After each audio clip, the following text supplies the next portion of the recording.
my, okay, this is insane. It's this circle book thing that takes up, oh my.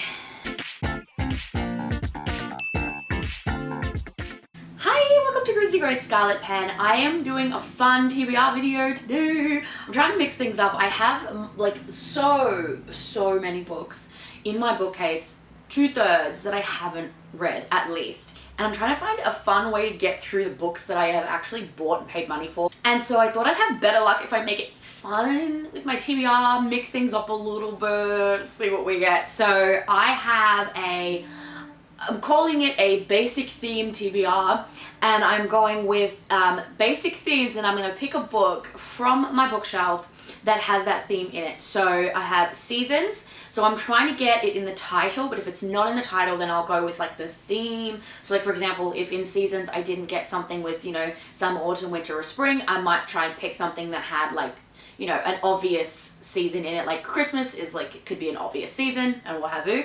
So I have season, day of the week, time, number, color, and person. Okay, so the first basic theme that I'm picking is season. I don't think that there are very many in here that would work for seasons. So the only book with the title of a season in it was Captain America and the Winter Soldier. Winter, yay. I thought I would have sworn I had something with the word summer in it, but I don't. I did get this box set of the first, I think like 10 years of Marvel movies, and they have them in book form. Really, that's the only book that I own, apparently, with any sort of summer, autumn, winter, or spring in it, which, again, so surprising. At least spring, I would have thought. Okay, the second book I'm going with is Day of the Week. So let me see. So I'm cheating with this book a little bit, but not exactly. So I've already read The Thursday Murder Club by Richard Osman, and I really liked it. But because I've already read it, I was disappointed because it has the word Thursday in it. I don't have like any other books with the day of the week in it, except for the second book, which this drives me nuts. But anyway, so The Man Who Died Twice, which is the new Thursday Murder Club mystery. So I'm gonna count that as winning because it's a Thursday Murder Club book. I also know that there is a third one that is coming out, if it hasn't already by the time I post this or what have you, and I legitimately loved the Thursday Murder Club, and so I wanted to read this. I really wanted to read this. So if you haven't read or heard of the Thursday Murder Club, it's essentially like for elderly people who live in an idyllic sort of, I suppose, retirement village, and they live in this place and they like to sort of go over cold cases and see if they can solve it. One of them was a spy in her previous life, and they're sort of good at figuring some things out. This book is apparently taking place directly after the story when the things ended. I don't want to spoil the first book if you were going to read it. So, but anyway, it ends up right after that, and the gang are back. There's diamonds and mobsters and a mystery, and lives are in danger. And so it sounds really fun. The next one was time. So like a time of day, you know, like midday or I don't know, something like that. Time of day. Time. Okay. Okay. So there are two that I think can classify under this time category. The first one is called Seconds to Live by Susan Sleeman, and so seconds is the time that I'm going with. Anyway, Homeland Security type of a situation. And the other book is The Midnight Library by Matt Haig.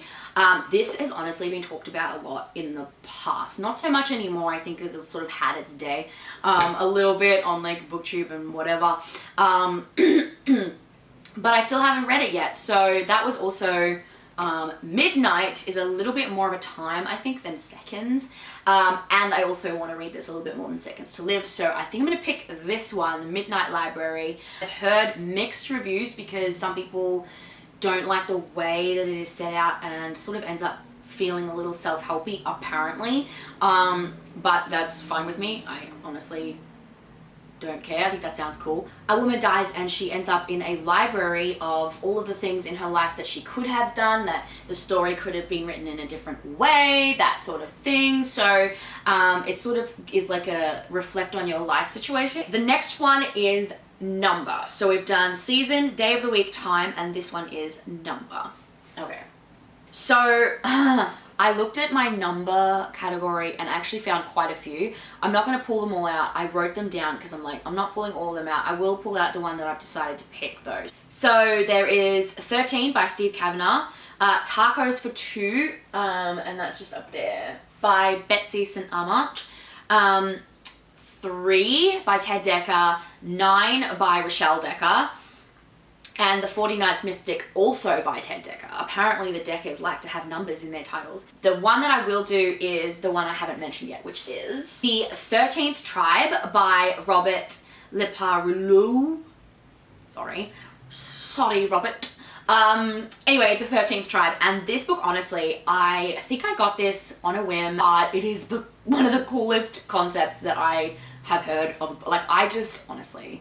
Okay. Let me tell you what it's about. So, little bit of information that you might need to know if you go into this book. Okay, so this is sort of like a, I suppose, what would you call this? Like a Bible fantasy spin-off type of an idea. It's fictional. But there are, if you don't know a lot about, Bible history, real quick, there were 12 tribes of Israel. And that was sort of how the initial setup of how the Israelites and sort of had their structure with like 12 tribes. The idea with this book is that there was, on Mount Sinai, there was a 13th tribe of people who got omitted, which, if you believe in the scripture being complete and authoritative, is impossible. But for the sake of fantasy, let's just pretend. The group of about 40 people who, when Moses went up to get the 10 Commandments, they were worshipping the golden calf and what have you down below. They were actually cursed endless life on earth without the chance of seeing God face to face when you die. So that's sort of supposed to be their punishment from that. And then over like the centuries and however many thousands of years or whatever, they have been trying to earn their way to get to heaven and see God by killing sinners over the last however many thousands of years. Little bit of debatable theology going on here, but purely from a random fantasy fictional standpoint of looking past the fact that theologically this is just never would have happened or has happened. Head of security for an archaeological dig on Mount Sinai and gets roped into all of this sort of stuff and finds out. So it sounded like a really interesting idea, and you know what? Yeah. I think it might be fun. I'll see. I'll report back. I think I'm gonna have to report back on that one because it's so unusual. Anyway, that is my number pick. 13th Tribe. That's my number pick. Okay, what was next? I'm gonna move forward. Let's move forward. Oh, yeah. Okay, so the next one is color. So this was the one that I knew pretty much when I first started. I'm like, I get to use it as a reason to read this. But before I do show you the one I've actually picked, the other one that I found that had like a color in it was A Glitter of Gold by Liz Johnson. It is going to be black by Ted Dekker, which is part of the Circle universe, I suppose, the Circle world. So there were 4 main volumes in this, the main volumes in this, and then there were some spin-offs, which I actually also have one of the spin-offs, which takes place sort of in the same world, and they are black, red, white, and green. So I think that, as far as I am aware, this is so heavy, because this is all 4 in just one really big hardcover. First of all, how gorgeous is this? Isn't this amazing? This is just so beautiful. I love seeing this in my bookshelf because it is just so cool. There's sort of like a parallel universe thing happening, and where it's almost like a butterfly effect, but in parallel universes, I think. My gosh, it's been so long since I've actually looked at the ins and outs. So I'm kind of excited to read this, and I get a chance to, because as soon as I saw color, I knew it would be at least one of these. So the last category that I put on here is person. So the few that I have which have like person's names in the titles that I could see, and sort of, I probably have a little bit more, but anyway, was the Christie book. Literally got that when I was, really young, because her name was Christie and spelt my way. but it has all of these sort of mini books in it in one big book, so that is in there. Moriarty, which is about Moriarty, Sherlock Holmes' nemesis. Waiting for Tom Hanks, Cruella, which is based off of the Cruella movie that they came out with recently, but then there's also a second Cruella, which is called Hello, I think. Hello, Cruel Heart. That's also there, technically Cruella, I guess. The Nikki Heat books, so you have like Heat Wave and Heat whatever in all of those titles, which is the Richard Castle. I have a couple of videos about those books, but that also is on there because Heat is technically her last name and that's in the titles. And then Arcade, the Lost Coin or the Treasure Coin or something like that. That book as well, because his name is Arcade. So that also has like a person's name in it. But the one book that I did decide to pick for the TBR is This Is Not the Jess Show by Anna Carey. I don't know how to talk about this book without it being spoiled. So if you don't want to know what this book is about, skip forward, I guess. I don't know.